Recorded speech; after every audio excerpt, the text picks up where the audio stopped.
Hey guys, and welcome to another edition of Burton Borders. And are Chelsea gonna lose out to Barcelona again in another transfer? Welcome to the Burton Borders. Ain't got no time for no stallers, yeah. We are the risers, we're not the fallers. Our channel is growing wider and taller. Yeah, we're here to give you the news about your dear beloved Blues, yeah.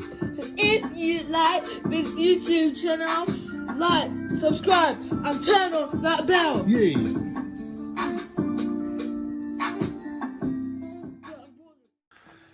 So, after losing Rafinha, it looks like Chelsea may be missing out on Jules Kounde as well, because yesterday it should have been, we were told it was going to be done and dusted, papers signed in the morning with a medical.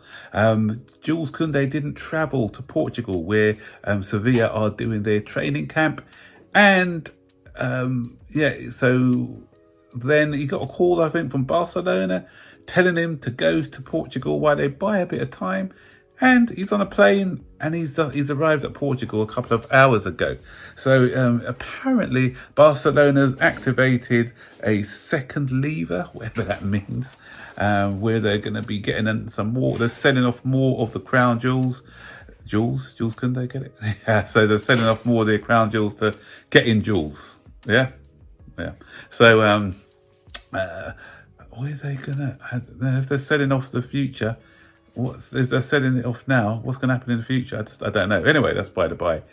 But can we be upset with Jules Kounde? No, a lot of our fan base are getting all upset about Jules Kounde. Oh, he doesn't want to come here. He doesn't want to come here. I don't want him. But you've got to remember, he wanted Chelsea.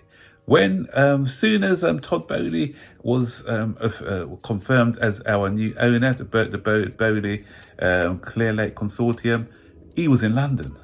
You know, he wasn't on London on a touring trip. He was waiting at the door. He was waiting at Stamford Bridge thinking we're going to sign him there and then. But we differed. And he must have felt disrespected because we started to go after other targets. We went for De Ligt. We went for Nathan Ake. While we just left him hanging thinking, oh yeah, he'll just join us anyway. It's just like an analogy. You want this girl, but before you get her, you can ask someone else out. And then someone else, but then she's your third option, and then you expect her to wait for you. But someone else has come in, enticed him, wooed him, Barcelona, while we were dithering, and because of that, they've made him feel wanted. He's had a talk with Xavi, and Xavi has made him feel loved.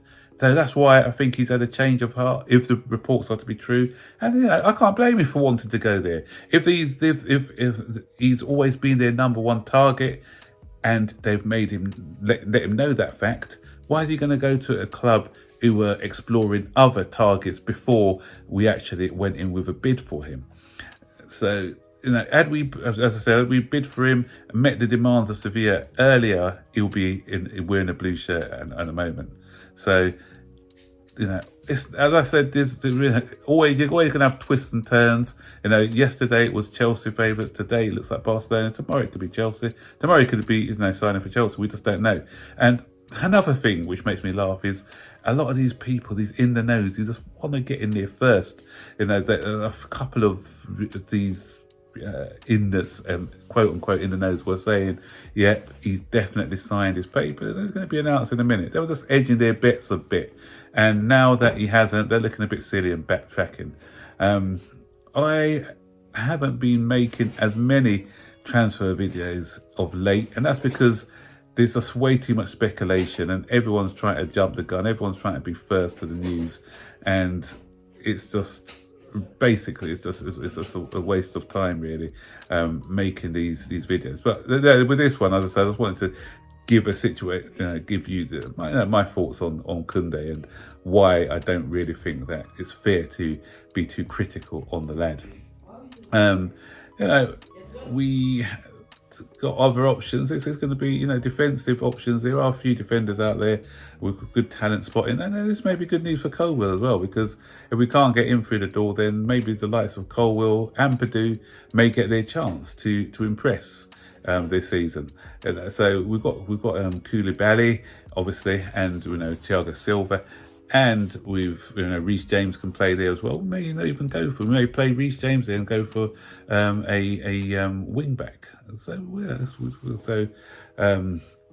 there are people out there. Was that guy Kilman from Wolves, or somebody who's actually a Chelsea supporter who actually wants to play for us. So I prefer to get players who actually want to play for us. But another thing about this Kounde deal, it can have a knock-on effect, and it could maybe, because we were thinking that the likes of Alonso and Azpilicueta will go, to try and have that sort of changing of the guard. But if Kounde goes to Barcelona, I can't see us doing business with Barcelona. So it looks like both Azpilicueta and Alonso will be here for another season. Azpilicueta will definitely stay. We're going to be short at the back as it is. So there's no way that we'll give them Azpilicueta. So that's it. So then Barcelona are still a bigger pool than Chelsea. Some Chelsea fans think, oh, why is he choosing? Who wouldn't choose Barcelona? At the end of the day, they are.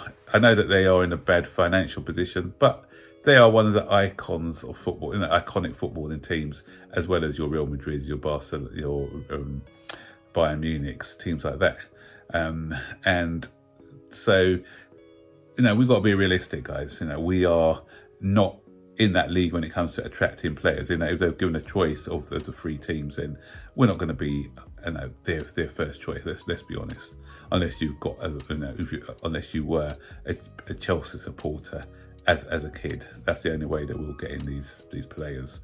And it's quite annoying actually, because had we stayed competitive and successful, then Chelsea would have been one of those teams that we could have competed against the likes of your Real Madrid and Barcelona. But we haven't won the league for about 5 seasons. So, okay, we've won a Champions League, but the fact that we haven't won a league and we haven't remained sort of competitive when it comes to competing for the league, our draw isn't as big as it used to be. But, we'll see what happens. It could be a blessing in disguise. We never know.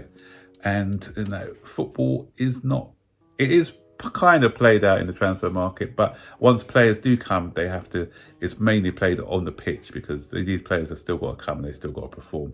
So let me know what you think, what your thoughts are. Would you be upset if Jules Kounde didn't come, or is he somebody that you feel that we can do without?